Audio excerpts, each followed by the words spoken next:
Mr. Speaker. Mr. Speaker and members of the Assembly, your Committee on Finance and Taxation recommends a due pass with a vote of 7 to 6 on House Bill 1199. The bill's intention is to give city, county, or park district an opportunity to referral a tax levy. The bill allows the governing body to question approval or rejection of the final annual budget.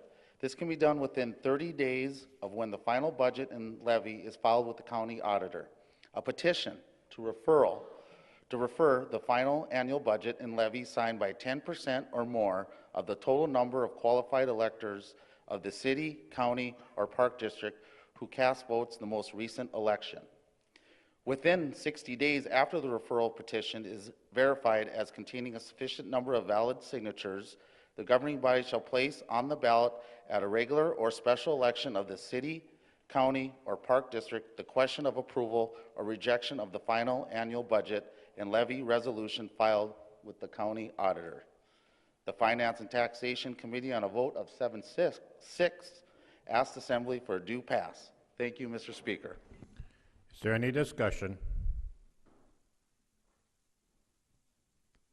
Representative Anderson. Thanks, Mr. Speaker. I hope the Assembly will vote no on this. There's a couple of things that bother me here. The taxpayers already have a chance to review tax policy of the political subdivision. If this goes to a special election, it's expensive. And last session, we passed a bill here where we had to provide notice to the taxpayers about any levy increase or anything to do with tax policy in the county. Absolutely nobody showed up for these meetings. And I think too often here, we really get disgusted with the way counties spend money, but we pass legislation forcing them to spend money. And I would hope you would vote no on this. Thanks. Is there further discussion? Representative Delzer. Mr. Speaker and members of the Assembly, I would hope we'd pass this bill forward. You know, every bill that we vote on in this body can be referred, and a number of them have. And that's a good deal. I think it keeps us more accountable to the public. The other thing with these tax issues in the counties and the way property tax has been going up, you know, they've always said, well, you can just vote us out next time. But you know, the taxes are already there.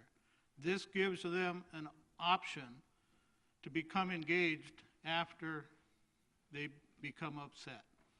You know, they don't go to these meetings because they aren't upset till they see the final thing, you know.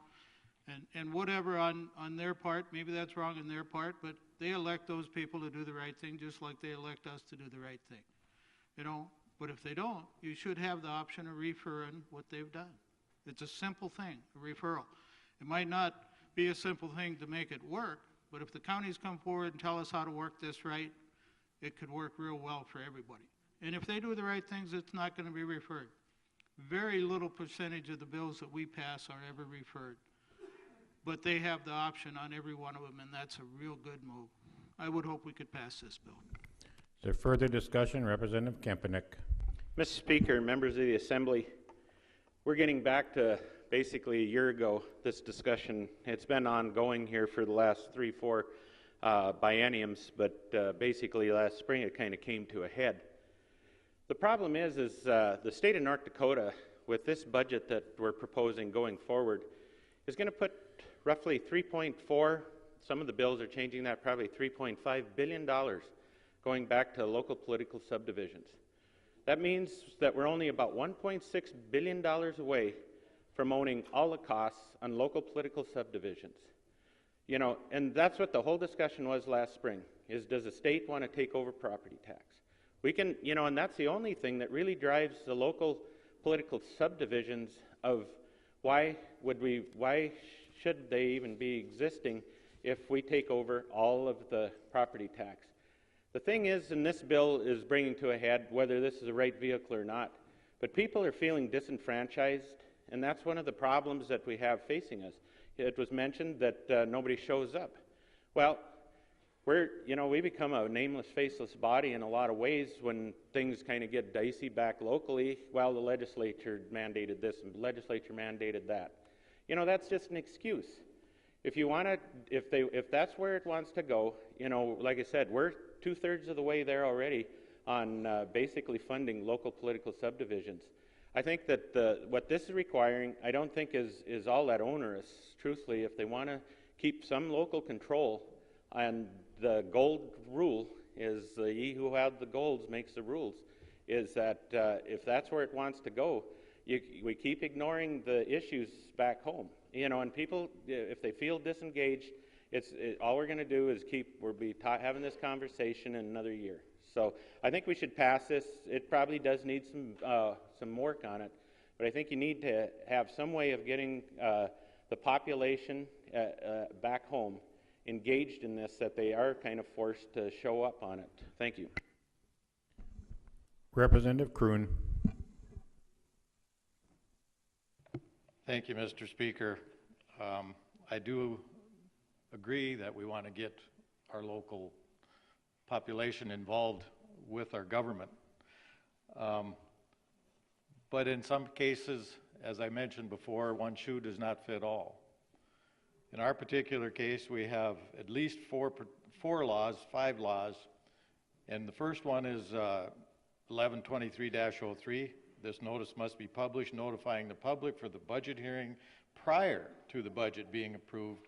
For anyone from the public that has a question on the budget is heard prior to the budget being approved. Then you got the new law that we put in last time that in our particular case no one showed up for too, which was 5715-02-1. This is the legal notice requirement. Then we have North Dakota Century Code 111105. This budget must be approved by the Commission's first meeting in October. And then the mill levies, as soon as the mill levies are finalized, they're in the budget. Then North Dakota Century Code says the tax statement must be sent by December 26th, the property tax statement, which would be sent prior to the special election. And in our particular case in Grand Forks, we visited with our taxpayers quite a bit. We have our tax statement out the day after Thanksgiving so that they can plan for their budgets as well, for paying their taxes.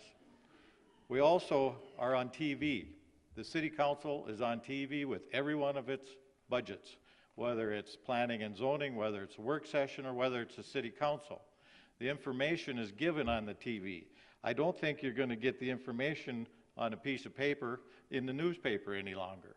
I think you have to have a multimedia effect that goes after and shows the people in your particular county, city, park district that is there.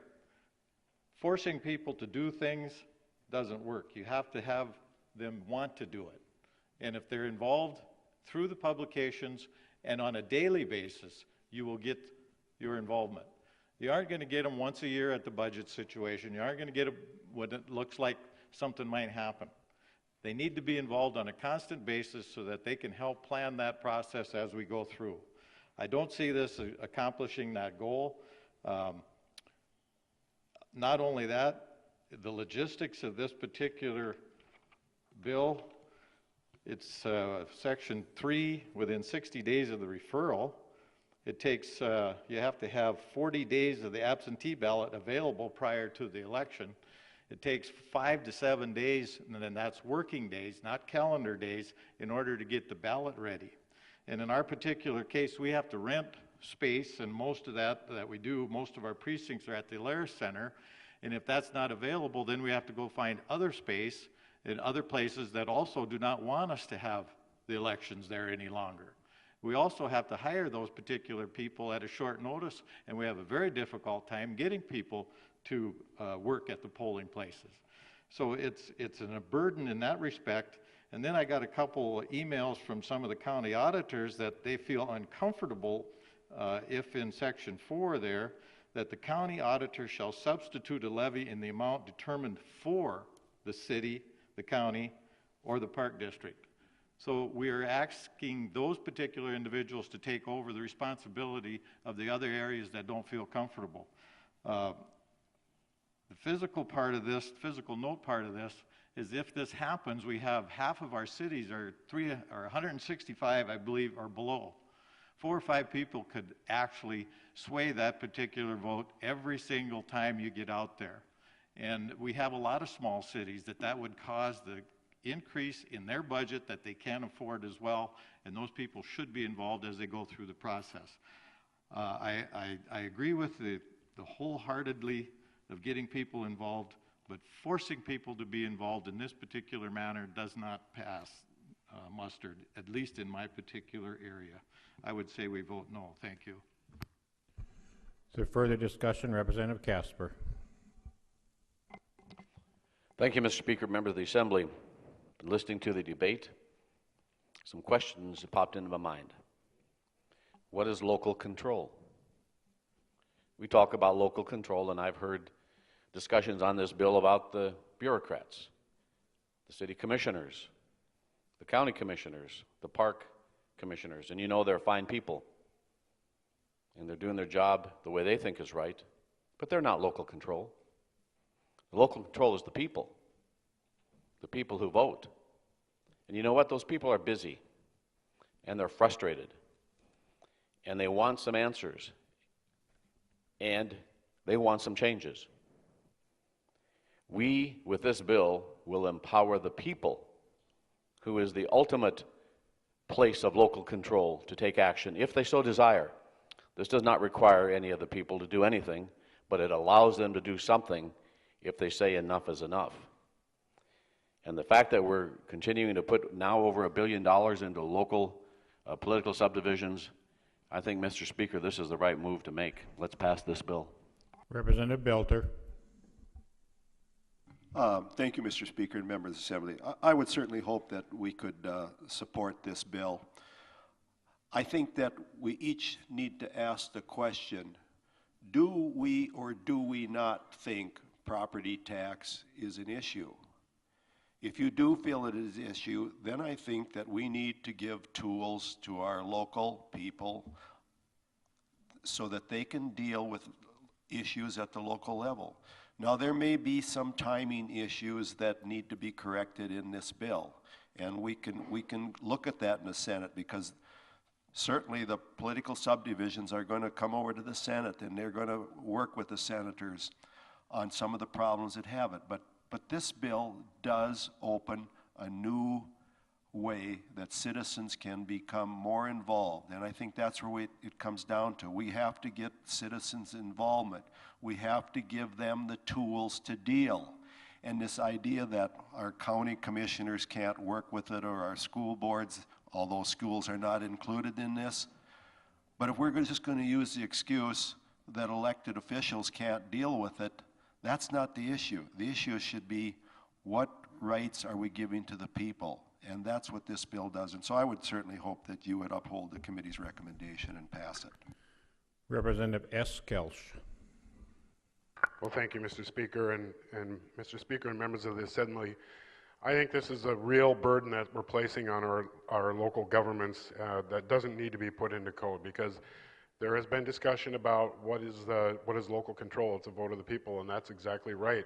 And the people have the ability to vote for their own park board, for their own city council or city commission, and for their own county commissioners. And they can do that every 2 or 4 years. In fact, anyone can run for any of those offices. So there is already ample opportunity for people to weigh in on any budget that's being put forth locally. So I think this is going to increase the cost of local government, and in that regard, it may be defeating its very purpose by putting this in the code. So I would urge a no vote. Is there any further discussion?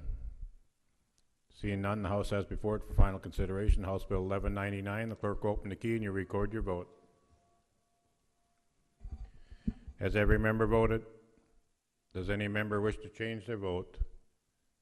The key will be closed and the clerk will take the record. The final vote shows 38 yea, 49 nay, 7 absent, not voting. House Bill 1199 is declared failed.